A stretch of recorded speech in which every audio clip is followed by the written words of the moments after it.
안녕하세요.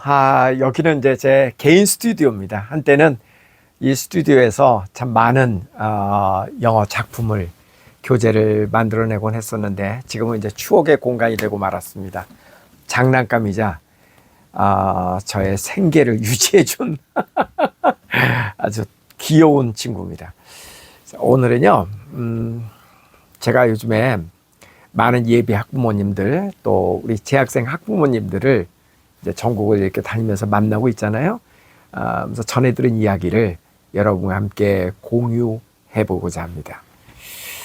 한 분이 계시는데 이분은 이제 큰 사업을 하시는 분이래요. 너무너무 바쁘게 정말 정신없이 일을 해서 큰 사업체를 이제 일구게 되셨다고 합니다. 자식이 둘이 있는데 그들이 이제 아들이 많이 커서 이제 아빠의 희망은 이렇게 크게 아빠가 일군 이 기업체를 우리 자식이 그리고 대대손손 좀 잘 이끌어 가졌으면 좋겠다 하는 그 바람을 갖고서 그리고 이제 아들을 그 회사에 들이게 되었다고 합니다. 근데 이 아빠의 고민이 보면 볼수록 이렇게 나약하고 이렇게 정말 나이는 들었지만 아직도 어린애 같은 이 아이가 아빠가 평생 일군 이 사업체를 정말 이어받을 수 있을까? 그렇다고 이거를 남을 줄 수도 없고 주고 싶지도 않고 아빠 생각에는 조금만 노력하면 밥상에 그냥 숟가락 하나만 얹어서 자식에게 대물림이 될 텐데 잠을 못 이루신다고 합니다. 야, 내가 지금 와가지고 참 후회하는 것은 이렇게 사업체를 여기까지 이끌어 오는 것도 매우 중요했지만 결국은 나이 들면은 결국은 자식 잘 되는 거가 모든 부모님들의 가장 큰 소망 중에 하나잖아요. 근데 젊었을 때 일하느라고 자식 돌봄을 게을리하고 났더니 막상 나이가 들고 보니 자식이 내 마음처럼 되지도 않고 뭐 막말로 이 기업체를 팔아가지고 돈으로 준들 그 돈을 그 자산을 이 자식이 유지할 수 있을까? 절대 불가능하다. 그래서 이 아버지가 지금 잠을 못 이루면서 고민을 하고 그래서 술을 한잔 하실 때마다 그 얘기를 하신대요. 후배인 우리 학부모님께 자네는 제발 애들 어렸을 때 자식 돌봄에 게을리하지 말아라. 자식 교육에 대해서 항상 신경 쓰고 자식이 독립적인 인격체로 정말 생각할 줄 알고 스스로 행동할 줄 아는 그런 아이로 키울 수 있게끔 반드시 자네가 나중에 내 나이가 됐을 때 자식 교육 제대로 못 시키고 나면 정말 후회하는 일이 생길 것이다 라고 술만 드시면 그 얘기를 하신답니다. 여러분 100번 이해가 가시죠? 100번 이해가 가시죠? 네, 그럴 겁니다. 그 외 삼성의 이병철 초대 회장님이 그런 이야기를 하셨다 그랬죠. 이건희 회장님이 그러셨다 그랬나? 이 세상에서 내 맘대로 안 되는 게 딱 두 개가 있는데 하나는 자식 교육이 내 맘대로 안 되고 하나는 골프가 내 맘대로 안 되고 딱 맞는 말이죠. 그죠? 누구나 미래에 겪게 될 그런 고민 중에 하나입니다. 근데 여러분 있잖아요. 제가 많은 이렇게 학부모들 만나고 특히 예비 학부모들 만나면은 굉장히 안타까울 때가 많습니다. 요즘은 특히 엄마 아빠가 두 분 다 일하시는 경우 많이 있죠. 전문가로서 두 분이 전문가로 막 이렇게 일을 하시다 보면은 아이는 보모의 손에 의해서 키워지는 경우가 많습니다. 여기서 보모는 집에서 일하는 아줌마라든가 뭐 아니면 외할머니 또는 친할머니, 할머니의 손에서 키워지는 아이들도 많이 있습니다. 근데 이제 이런 경우에 부모하고 달리 이렇게 부모가 아닌 사람들은 이 아이를 교육시키는데 한계가 있거든요. 막 뭐라고 혼을 낼 수도 없고, 대부분의 경우는 오냐 오냐 하고 들어주게 되잖아요. 이 문제는 이제 여기서 생기는 겁니다. 이렇게 너무 오냐 오냐 하고 그냥 원하는 대로 다 해주다 보니까 아이들이 독립적인 인재로, 독립적인 어떤 한 인간으로 성장이 힘들어진다는 겁니다. 그리고 또 하나는 이거 참 우픈 이야기인데요. 이렇게 부부가 전문가로 일하는 경우도 있지만 또 많은 경우는 이런 경우가 있죠. 아빠가 경제적 능력이 대단한 사업가. 그러니까 이 아빠가 돈을 많이 버는 사업가일 때는 대체적으로 굉장히 바쁘죠. 아빠가 굉장히 바쁘니까 특히 외동아들인 경우에는 이 외동아들이 엄마에게 있어서는 아빠의 역할도 하고 아들의 역할도 하고 친구의 역할도 하고, 그러니까 이 외동아들이 나의 모든 인생의 다인 것처럼 느껴지는 경우가 실제로 있다는 겁니다. 그래서 아이러니하게도 외동아들을 둔 경우 이 외동아들하고 저녁에 잘 때도 같이 자는 경우가 생각보다 많습니다. 네? 없을 것 같죠? 생각보다 많습니다. 왜? 아빠가 너무나 바쁘니까. 아빠가 너무나 바빠갖고 맨날 늦게 들어오시고. 그러니까 돈은 충분히 있는데 집에 아빠가 남편으로서의 역할을 해줄 만한 그런 시간도 없고 그런 환경이 있다 보니까 그 빈 공간을 어린 아들이 채워주는 겁니다. 그러니까 이런 경우에 이제 아들이 중학생쯤 되잖아요. 아들이 많이 혼란스러워합니다. 예. 엄마로부터 이제 좀 멀어지려고 그러죠. 예. 아들이 사춘기에 접어들면. 예. 근데 이제 엄마의 입장에서는 아빠도 맨날 늦게 들어오지. 바쁘다고 해서 일하느라고 늦게 들어오는데 그걸 뭐라고 얘기할 수도 없고, 아들은 또 다 컸다고 또 자꾸 독립적으로 되려고 그러고, 엄마는 굉장히 혼란스러워지죠.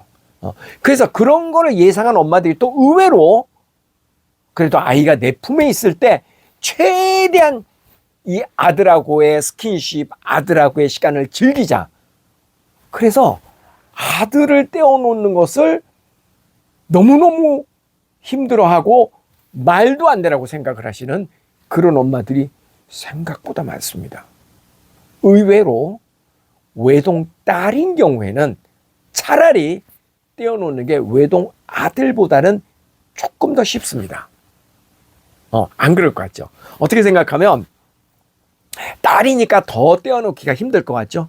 근데 엄마인 입장에서는 아들이니까 더 떼어놓기가 힘든 겁니다. 왜? 아들이 나의 남편이자 나의 자식이자 아들이자 모든 거니까. 그런 경우가 있더라고요. 그런데 이제 이렇게 해서 아이들이 성장을 하다 보면은요, 짐작하시죠? 나중에 아이들이 커가면서 독립적인 사람으로 크기가 쉽지 않다라는 겁니다. 다 옆에서 해주고 다 오냐기냐, 얼마나 요즘 아이들이 귀합니까? 그죠? 또 이런 경우도 있어요. 이게 이제 굉장히 많은 경우에 해당이 될 텐데, 이제 아이들 요즘 의대 열풍이잖아요. 의대를 보내려고 막 공부에 집중하다 보니까 아빠는 돈 버는 데 열중하고 엄마는 아이 대학 보내는 데 열중하고, 그러다 보니까 그냥 다른 거 하지 말고 그냥 공부만 해라. 그래서 엄마가 오로지 자식한테 다 집중합니다. 아이는 그냥 부모가 시키는 대로 하는 아바타죠. 그냥 공부만 합니다. 다시 얘기해서 생각할 기회가 없고 아이가 스스로 성장할 수 있는 독립적인 존재로서 성장할 수 있는 기회를 잃어버리는 겁니다. 그렇게 해서 나중에 의대를 가더라도 의대 가서도 과육 공부하고 굉장히 의존적으로 결혼을 해서도 아이가 좀 미성숙한 아이처럼, 물론 모두가 그런 건 아닙니다. 많은 경우에 이제 그럴 수 있다라는 얘기를 저는 하는 겁니다. 그래서 앞에 열거해 드린 대로 첫 번째, 미래에 우리 아이가 가업을 좀 승계하기를 기대하시는 분들, 그리고 큰 범주에서는요, 우리 아이가 독립적인 인격체로 성장하기를 진심으로 희망하시는 부모님들이라면, 예로부터 그런 말이 있잖아요. 귀한 자식일수록 이렇게 떨어뜨려서 키워볼 기회를 가져라. 그 옛날엔 실제로 그런 문화가 있었대요. 아주 귀한 자식일 때는 정말 신뢰할 수 있는 친한 친구한테 이렇게 몇 개월씩 일부러 이렇게 보내서 살게 하는, 부모로부터 이렇게 떨어져서 살게 함으로써 부모의 소중함과 예절 같은 것도 좀 배우고, 그런 문화가 예전에 있었다고 합니다. 예.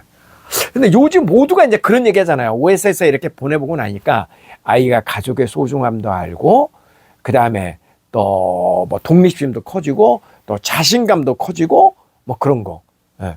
그래서 이런 거를 희망하시는 분, 그런 여건에 있으신 분들은 꼭 OSS 유학을 꼭 보내보십시오. 절대 후회하지 않을 겁니다.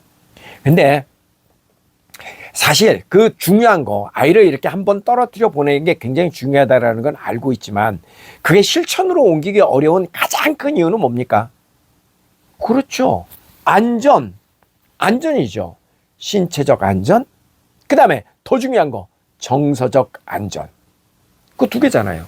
공군 둘째 치고라도 그 두 개가 제일 중요한 문제 아닙니까? 네. 그런데 그 부분에 대해서는 OSS가 어느 누구보다도 자신하는 부분이잖아요.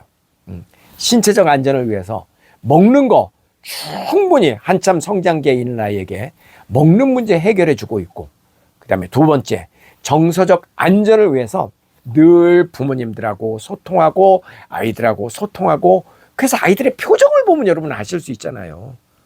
아이들이 항상 밝게 이렇게 생활을 하잖아요. 그것은 나중에 한번 제가 또 이야기를 드리겠습니다만은 OSS만의 아주 독특한 자랑입니다. 그게 OSS의 실력입니다, 사실은. 예, 공감하는 능력, 그리고 아이들의 정서적 안정을 위해서 늘 그동안 오랜 역사를 가진 그런 축적된 그런 OSS의 노하우가 바로 아이들의 정서적 안정을 도움하고 있는 겁니다. 여러분, 교육의 궁극적인 목적이 뭐예요? 교육의 궁극적인 목적은 아이가 독립된 인격체로 스스로 성인이 되었을 때 살아가는, 경제적으로도 스스로 독립할 수 있고, 정신적으로도 부모로부터 스스로 독립해서 스스로 살아가고 스스로 생각하고 모든 것을 스스로 할 수 있는 그런 어른으로 성장하는 것을 우리는 교육의 최고의 목표로 삼고 있잖아요. 그런데 여러분, 혹시 여러분의 잘못된 생각으로 아이들의 이런 독립을 방해하고 계시는 게 아닐는지 한번 생각해 보시기 바랍니다. 그것은 결코 우리의 자식 사랑은 아닐 수 있습니다. 잘못된 방법으로 우리 자녀를 사랑하는 것은 자칫 재앙일 수 있어요. 그러니까 여러분, 진심으로 많은 분들이 경험을 하고 권하고 있지 않습니까? 아이들에게 소중한 그런 기회를 한번 줘 보십시오. 절대 후회하지 않을 겁니다.